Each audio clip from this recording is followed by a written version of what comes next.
ನಮಸ್ಕಾರ ರೀ ಎಲ್ಲರಿಗೂ ಅಶು ಅಡುಗೆ ಮನೆಗೆ ಸ್ವಾಗತ ರೀ. ಇವತ್ತೇನಪ್ಪ ಒಡೆದಿದ್ದ ಹಾಲು ತೋರ್ಸತ್ತೀನಿ ಅಂತ ಅನ್ಕೋಬೇಡ್ರಿ. ಈ ಒಡೆದಿದ್ದ ಹಾಲಿನಿಂದ ಒಂದು ಮಸ್ತ್ ಆದಂಥದ್ದು ಸ್ವೀಟ್ ರೆಸಿಪಿನ ನಾ ಇವತ್ತು ನಿಮಗೆ ಮಾಡಿ ತೋರ್ಸತ್ತೀನಿ ನೋಡ್ರಿ. ಯಾರ ಮನೆ ಒಳಗರೆ ಹಾಲು ಒಡೆದಿದ್ದಪ್ಪ ಅಂತಂದ್ರೆ ಚಿಂತೆ ಮಾಡಬೇಡ್ರಿ. ಈ ರೀತಿ ಏನು ಅಂತಂದ್ರೆ ಹಾಲೆಲ್ಲನೂ ಚೆಂದಂಗೆ ಒಂದು ಬಿಳಿ ಬಟ್ಟೆ ಒಳಗೆ ಹಾಕಿ ಸೋಸ್ಕೊಂಡು ನೀರೆಲ್ಲ ಸಪ್ರೇಟ್ ಮಾಡ್ಕೊಂಬಿಡೋಣ ರೀ. ಈ ರೀತಿ ನೀರೆಲ್ಲ ಬಸ್ಕೊಂಡು ಮಗನು ಏನಪ್ಪ ಅಂತಂದ್ರೆ ಇದ್ರೊಳಗೆ ಇನ್ನೊಂದು ಸ್ವಲ್ಪ ನೀರಿಂದ ಕಂಟೆಂಟ್ ಎಲ್ಲನೂ ಉಳ್ದಿರ್ತೈತ್ರಿ. ಅವಾಗ ಏನು ಮಾಡಬೇಕು ಅಂತಂದ್ರೆ ಇದನ್ನು ಗಟ್ಟಿಯಾಗಿ ಅರ್ಬಿಯನ್ನು ಒಂದು 2-3 ಸರಿ ಹಿಂಡ್ಕೊಂಬಿಡ್ಬೇಕು ನೋಡ್ರಿ. ಇಲ್ಲೇ ನಾ ತೋರ್ಸಾತೀನಿ ನೋಡ್ರಿ. ಈ ರೀತಿ ಏನಪ್ಪ ಅಂತಂದ್ರೆ ನೀವು ಬಟ್ಟೆನ ತಿರುವಿ ಅದರೊಳಗಿಂದ ಎಲ್ಲನೂ ನೀರು ಹೊರಗೆ ತಗೊಂಬಿಡ್ಬೇಕು ನೋಡ್ರಿ. ಇಷ್ಟಾದ್ಮ್ಯಾಗ ನಾವೇನು ಮಾಡಬೇಕು ಅಂತಂದ್ರೆ 1-2-3 ಗಂಟೆವರೆಗೂ ಮತ್ತು ಇದನ್ನು ನೀರು ಎಲ್ಲನೂ ಬಸಿದು ಹೋಗೋಕೆ ಇಡ್ಬೇಕು ನೋಡ್ರಿ. ಈ ರೀತಿ ನೀವು ಒಂದು ವಾಟ್ಗ ಅಥವಾ ಏನಾರೇ ಪ್ಲೇಟ ಇಟ್ಟು ಬೊಗೋನಿ ಒಳಗರೆ ಇಡ್ಬೋದು. ಇರಲಿಲ್ಲಪ್ಪ ಅಂತಂದ್ರೆ ಎಲ್ಲರೂ ಒಂದು ಕಡೆ ಕಟ್ಟಿ ನೀವು ಜೋತನು ಬಿಡ್ಬೋದು ನೋಡ್ರಿ. ಈಗ ನಾ ಇಲ್ಲಿ ಈ ಬಟ್ಟೆ ಒತ್ತಿ ತೋರ್ಸಾತೀನಿ ನಿಮಗೆ. ಇದ್ರೊಳಗೆ ನೀರು ಐತ್ರಿ, ಅದು ಗೊತ್ತಾಗತೈತೆ ನೋಡ್ರಿ. ಇನ್ನು ಅದರೊಳಗೆ ಏನಪ್ಪ ಅಂತಂದ್ರೆ ವಾಟ್ರ್ ಕಂಟೆಂಟ್ ಜಾಸ್ತಿ ಇತ್ತು. ಈಗ ನಾ 3 ಗಂಟೆ ಅದನ್ನು ಹಾರಾಕ್ ಬಿಟ್ಟಿದ್ದೀನಿ ರೀ. ಈಗ ನೋಡ್ರಿ ಎಲ್ಲನೂ ಡ್ರೈ ಆಗಿ ವಾಟ್ಗಕ್ಕೆ ಸ್ವಲ್ಪ ಅಂಟ್ಕೊಂಡ್ಬಿಟ್ಟೈತೆ ನೋಡ್ರಿ. ಈ ರೀತಿ ಗಟ್ಟಿಯಾಗಿತ್ತು ಅಂತಂದ್ರೆ ಅದರೊಳಗಿನ ನೀರೆಲ್ಲನೂ ಹೋಗಿಬಿಟ್ಟಿರ್ತೈತೆ ರೀ. ನಾ ನಿಮಗೆ ಈ ಕೈ ಒಳಗೆ ಹಿಡಿದು ತೋರಿಸ್ತೀನಿ ನೋಡ್ರಿ. ಈಗಿದು ಎಷ್ಟು ಗಟ್ಟಿಯಾಗೈತಿ ಅಂತಂದು. ಈ ಪೇಡೆ ಎಲ್ಲನೂ ಗಟ್ಟಿ ಇರ್ತಾವಲ್ರಿ, ಅದೇ ರೀತಿ ಏನಪ್ಪ ಇದು ಗಟ್ಟಿ ಆಗ್ಬಿಟ್ಟೈತೆ ನೋಡ್ರಿ. ಈ ಪನ್ನೀರ್ ಥರ ಅನ್ನಿಸ್ತೈತೆ ರೀ ನಮಗೀಗ ನೋಡಿದ್ರೆ. ಈಗ ಇದನ್ನು ಏನು ಮಾಡಬೇಕಪ್ಪ ಅಂತಂದ್ರೆ ಒಂದು ಪ್ಲೇಟಿಗೆ ಹಾಕ್ಕೊಂಡು ಚೆಂದಂಗೆ ಕೈಯಲ್ಲಿ ಹಿಟ್ಟು ಹೆಂಗೆ ನಾದ್ತೀವಲ್ರಿ ಹಂಗೆ ನಾದ್ಕೊಂಬಿಡೋಣ ರೀ.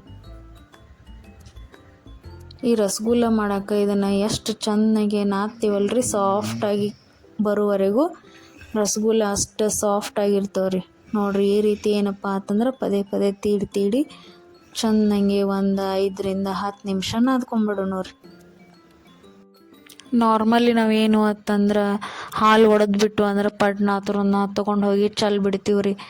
ಆದರೆ ಈ ರೀತಿ ಏನಪ್ಪ ನಾವು ನೀರೆಲ್ಲ ತೆಗೆದ್ಬಿಟ್ಟು ರಸಗುಲ್ಲ ಮಾಡ್ಕೊಂಡು ತಿಂದೀವಿ ಅಂತಂದ್ರೆ ನಮಗೆ ಒಡೆದಿದ್ದ ಹಾಲಿನಿಂದ ಮಾಡೀವಿ ಅಂತ ಯಾರಿಗೂ ಗೊತ್ತಾಗಂಗಿಲ್ಲ ನೋಡ್ರಿ. ಅಷ್ಟು ಟೇಸ್ಟಿ ಆದಂಥದ್ದು ರಸಗುಲ್ಲ ರೆಡಿ ಆಗ್ತಾವ್ರಿ. ಹೊರಗಡೆ ತೊಗೊಂಡು ಬಂದಂಗೆ ಅನ್ನಿಸ್ತೈತೆ ರೀ. ಈ ರಸಗುಲ್ಲ ಮಾಡಬೇಕಾದ್ರೆ ಈ ರೀತಿ ನಾದೋದನ್ನು ಮೇನ್ ಐತೆ ನೋಡ್ರಿ. ಈಗ ಆಲ್ಮೋಸ್ಟ್ ಈಗೆಲ್ಲನೂ ಅದು ಭಾಳಷ್ಟು ಸಾಫ್ಟಾಗಿ ಬಿಟ್ಟೈತ್ರಿ. ನಿಮಗೆ ನೋಡಿದ್ರೆ ಗೊತ್ತಾಗ್ಬಿಡ್ತೈತೆ ರೀ ಅದು ಹೆಂಗೆ ಕಾಣಿಸತೈತಿ ಅಂತ ನೋಡ್ರಿ. ಇಲ್ಲಿ ಈಗ ಎಷ್ಟು ಸಾಫ್ಟ್ ಆಗೈತಿ ಅಂತ ನೋಡ್ಬೋದು. ಇದನ್ನು ಏನು ಮಾಡೋಣಪ್ಪ ಅಂತಂದ್ರೆ ಎಲ್ಲ ಸೇರಿಸಿ ಈಗ ಒಂದು ಉದ್ದಂಗೆ ರೋಲ್ ಮಾಡ್ಕೊಂಬಿಡೋಣ ರೀ. ಇದನ್ನು ರೋಲ್ ಮಾಡ್ಕೊಂಡ್ಮೇಲೆ ನಮಗೆ ಕೈ ಒಳಗೆ ಗೊತ್ತಾಗ್ಬಿಡ್ತೈತೆ ರೀ ಅದು ಸಾಫ್ಟ್ ಆಗೈತಿ ಅಥವಾ ನಾವು ಇನ್ನಷ್ಟು ನಾದಬೇಕು ಅಂತಂದು. ಆಲ್ಮೋಸ್ಟ್ ಇದೇನಪ್ಪ ಅಂತಂದ್ರೆ ಈಗ ಕರೆಕ್ಟಾಗಿ ಸಾಫ್ಟಾಗಿ ಬಂದೈತೆ ರೀ.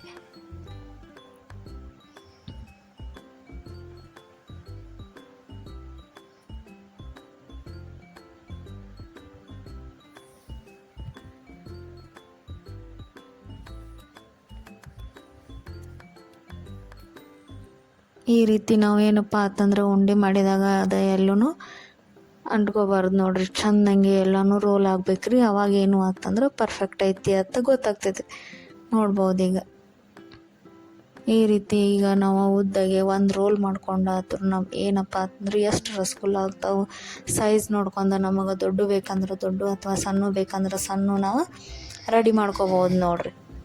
ಅದ್ರ ಸಲುವಾಗಿ ನಾ ಇಲ್ಲಿ ಎಲ್ಲನೂ ಏನು ಮಾಡತ್ತೀನಿ ಈಗ ಸಣ್ಣ ಪೀಸಸ್ ಆಗಿ ತೊಗೊಳತ್ತೀನಿ ನೋಡ್ರಿ. 1/4 ಲೀಟ್ರ್ ಹಾಲು ಅಂದ್ರೆ 1/2 ಲೀಟ್ರ್ ಹಾಲು ಹೊಡೆದೈತ್ರಿ. ಅದರಿಂದ ನಾವಿಲ್ಲಿ 8 ರಸಗುಲ್ಲನ ಮಾಡ್ಕೊಳತ್ತೀವಿ ನೋಡ್ರಿ. ನೋಡ್ಬೋದು ಕೈ ಎಲ್ಲ ಎಷ್ಟು ಆಯ್ಲಿ ಅನ್ಸತೈತ್ರಿ. ಈಗ ಯಾವುದು ಎಣ್ಣೆ ಹಚ್ಚಲಾರ್ದ ಏನಪ್ಪ ಅಂತಂದ್ರೆ ಚೆಂದಂಗೆ ರೋಲ್ ಮಾಡ್ಕೋಬೇಕು ನೋಡ್ರಿ. ನಾವು ಎಷ್ಟು ಚೆಂದಂಗೆ ರೋಲ್ ಮಾಡ್ಕೋತೀವಲ್ರಿ ಅಷ್ಟು ಚಂದ ರಸಗುಲ್ಲ ರೌಂಡಾಗಿ ಬರ್ತಾವ್ರಿ. ಮತ್ತು ಪಾಕೊಳಗೆ ಹಾಕಿದಾಗ ಒಡೆಯಂಗಿಲ್ಲ ನೋಡ್ರಿ. ಈಗ ನೋಡ್ಬೋದು ನೀವು ಕೈ ಒಳಗನ ಹೆಂಗೆ ತಿರುಗಿಸತ್ತೀನಿ ಅಂತಂದು ಕಂಟಿನ್ಯೂಸ್ ಆಗಿ ಹಿಂಗೆ ಈ ರೀತಿ ಏನಪ್ಪ ಅಂತಂದ್ರೆ ಒಂದು ಗೆರೆ ಇರ್ಲಾರ್ದಂಗೆ ನಾವು ರಸಗುಲ್ಲನ ರೌಂಡಾಗಿ ಮಾಡ್ಕೊಂಬಿಡ್ಬೇಕು ನೋಡ್ರಿ. ಈಗ ಎಲ್ಲ ರಸಗುಲ್ಲನೂ ನಾ ರೌಂಡಾಗಿ ಮಾಡ್ಕೊಂಬಿಟ್ಟೇನಿ ರೀ. ಇದ್ರನ್ನೇನು ಮಾಡೋದಪ್ಪ ಅಂತಂದ್ರೆ ಈಗ ಅಗದಿ ಸಿಂಪಲ್ಲಾಗಿ ಒಂದು ಪಾಕ ಮಾಡ್ಕೊಂಡು ಆ ಪಾಕ ಕುದಿಬೇಕಾದ್ರೆ ಈ ರಸಗುಲ್ಲ ಎಲ್ಲನೂ ಅದ್ರೊಳಗೆ ಹಾಕೊಂಡು ಒಂದು 5 ನಿಮಿಷ ಕುದಿಸ್ಬೇಕ್ರಿ. ಇಲ್ಲೇ ನಾ ಪಾಕ ಮಾಡೋ ಸಲುವಾಗಿ ಒಂದು ಚಹಾ ಗ್ಲಾಸ್ಲಿ 1 ಗ್ಲಾಸ್ ಆಗುವಷ್ಟು ಸಕ್ರೆ ತೊಗೊಂಡಿನ್ರಿ. ಅದ್ರ ಜೊತೆಗೆ ಏನಪ್ಪ ಅಂತಂದ್ರೆ 2 ಗ್ಲಾಸ್ ಆಗುವಷ್ಟು ಅದ ಗ್ಲಾಸಲ್ಲಿ ನೀರು ಹಾಕ್ಕೊಳತ್ತೀನಿ ರೀ. ಇದ್ರೊಳಗೆ ನಮಗೆ ಪಾಕ ಅಂದ್ರೆ ಏನಪ್ಪ, ಜಸ್ಟ್ ಸಕ್ರೆ ಅದ್ರೊಳಗೆ ಕರಿಗಿಬಿಟ್ರೆ ಸಾಕ್ರಿ. ಅದಕ್ಕೆ ಫ್ಲೇವರ್ ಸಲುವಾಗಿ ನಾ ಇಲ್ಲಿ 1 ಏಲಕ್ಕಿನ ಜಜ್ಜಿ ಹಾಕ್ಕೊಳತ್ತೀನಿ ನೋಡ್ರಿ. ಅಗದಿ ಸಿಂಪಲ್ ಆದಂಥ ರೆಸಿಪಿ ಐತ್ರಿ ಇದು. ಈಗ ಇದನ್ನು ಒಲೆ ಮ್ಯಾಗಿಟ್ಟು ಸಕ್ರೆ ಕರಗುವವರೆಗೆ ಚೆಂದಂಗೆ ತಿರುವಾಡಿ ಕುದಿ ಬರುವವರೆಗೆ ಕುದಿಸ್ಕೊಳ್ಳೋಣ ರೀ. ಈ ರಸಗುಲ್ಲ ಏನಪ್ಪ ಅಂತಂದ್ರೆ ಎಲ್ಲರಿಗೂ ಬಹಳಷ್ಟು ಇಷ್ಟ ಆಗ್ತೈತ್ರಿ. ಮತ್ತು ಹೊರಗಡೆ ತೊಗೊಂಡಿವಿ ಅಂತಂದ್ರೆ ಕಡಿಮೆ ಕ್ವಾಂಟಿಟಿ ಒಳಗೆ ಬರ್ತೈತಿ. ನಾವು ಮನೆ ಒಳಗೆ ಯಾವಾಗಾರ ಹಾಲು ಒಡೆದಾಗ ಈ ರೀತಿ ಮಾಡ್ಕೋಬೋದು.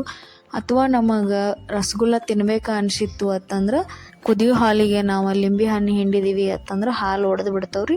ಅವಾಗೂ ಈ ರೀತಿ ನಾವು ರಸಗುಲ್ಲನ ರೆಡಿ ಮಾಡ್ಕೋಬೋದು. ನಾ ಈಗ ಪಾಕ ಕುದಿಬೇಕಾದ್ರೆ ಎಲ್ಲ ರಸಗುಲ್ಲನೂ ಏನು ಮಾಡೀನಿ ಪಾಕ ಒಳಗೆ ಹಾಕೊಂಡೀನಿ. ನೋಡ್ಬೋದು ಈ ರೀತಿ ಒಂದಿಷ್ಟು ತಿರುವಾಡ್ಕೊಂಡು ಅದನ್ನು ಕುದಿಯಾಕೆ ಬಿಟ್ಬಿಡೋಣ ರೀ.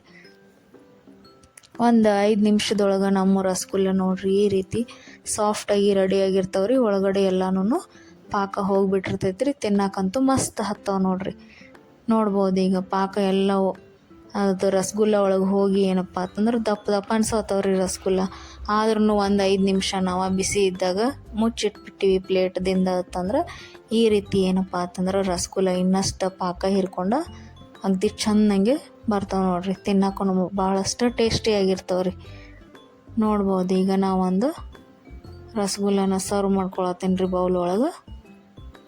ನಿಮಗೆ ಕಟ್ ಮಾಡಿ ತೋರಿಸ್ತೀನಿ ರೀ ರಸಗುಲ್ಲ ಹೆಂಗಾಗೈತಿ ಅಂತಂದು.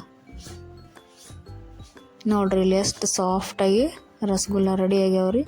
ಆಮೇಲೆ ಏನು ಅಂತಂದ್ರೆ ಕಟ್ ಮಾಡಿದ್ರೆ ನೋಡ್ರಿ ಇಲ್ಲಿ ಎಷ್ಟು ಚಂದ ಅನ್ಸತ್ತವ್ರಿ. ಟೇಸ್ಟೂ ಅಷ್ಟು ಸೂಪರಾಗಿ ಬಂದೈತ್ರಿ ಇದು. ನೀವು ಒಂದು ಸರಿ ನಿಮ್ಮ ಮನೆಯೊಳಗೆ ಈ ರೀತಿ ರಸಗುಲ್ಲನ ಟ್ರೈ ಮಾಡಿರಿ. ಯಾವಾಗಾರ ಹಾಲು ಒಡೆದಾಗ ಮನೆಯವ್ರಿಗೂ ಹಾಲು ಒಡೆದೈತಿ ವೇಸ್ಟ್ ಆಗೈತಿ ಅನ್ಸಂಗಿಲ್ಲ. ಆಮೇಲೆ ಒಂದು ಹೊಸ ರೆಸಿಪಿನ ನೀವು ಮಾಡಿದಂಗೆ ಆಗ್ತೈತೆ ನೋಡ್ರಿ. ಸೂಪರ್ ಆದಂಥ ರಸಗುಲ್ಲ ನಮ್ಮಲ್ಲಿ ರೆಡಿ ಆಗ್ಯಾವ್ರಿ. ನೀವು ಒಂದು ಸರಿ ನಿಮ್ಮ ಮನೆಯೊಳಗೆ ಮಾಡಿ ಟೇಸ್ಟ್ ಮಾಡಿರಿ. ಎಲ್ಲರಿಗೂ ಧನ್ಯವಾದಗಳು.